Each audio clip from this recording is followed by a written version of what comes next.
بسم اللہ الرحمن الرحیم۔ اسلام آباد میں عظمت صحابہ و اہل بیت مارچ کا پنڈال سج گیا ہے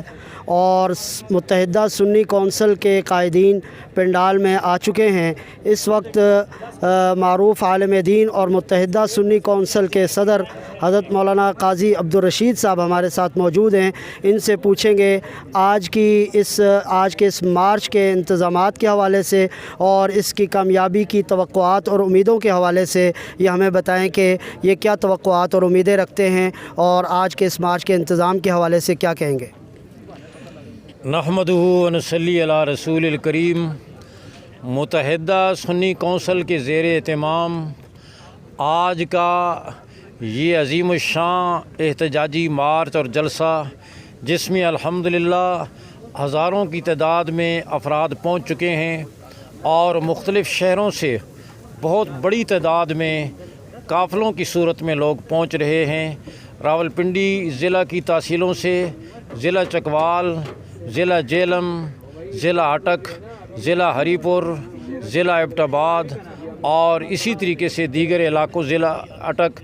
قرب و جوار سے دیگر علاقوں سے ہماری توقعات سے بہت بڑھ کر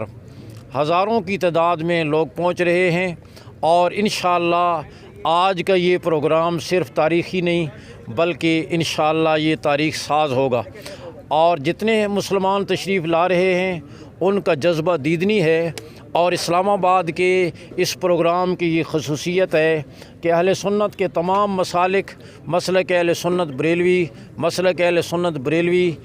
دیوبندی، مسلک اہل سنت اہل حدیث، تمام مسالک کا اور ان کی ذیلی تنظیموں کا یہ متفقہ اجتماع ہے، اور انشاءاللہ اس اجتماعیت کو ہم فروغ دیتے ہوئے اسے پورے ملک کے اندر ہم پھیلائیں گے، اور یہ ہماری جدوجہد اس وقت تک جاری رہے گی جب تک پاکستان کی سرزمین پر مقدس شخصیات کی عزت و ناموس کا تحفظ یقینی نہیں بنایا جاتا، اس وقت تک ہماری یہ جدوجہد اجتماعیت کے ساتھ جاری رہے گی۔ آج کی اس کانفرنس کے انتظامات مکمل ہیں اور اس کا آغاز اور افتتاح ہوا چاہتا ہے، اور انشاءاللہ آج کا یہ پروگرام صرف تاریخی نہیں بلکہ تاریخ ساز ہوگا۔ جتنے قافلے ہمارے مختلف شہروں سے تشریف لا رہے ہیں میں انہیں مبارکباد پیش کرتا ہوں، خراج تحسین پیش کرتا ہوں، اور جو ہمارے کارکن اور افراد اور نوجوان اس سلسلے میں کئی دنوں سے محنتیں کر رہے ہیں میں ان کو بھی ہدیہ تبریک پیش کرتا ہوں۔ اللہ ہمارے اس پروگرام کو بہت قبول فرمائے،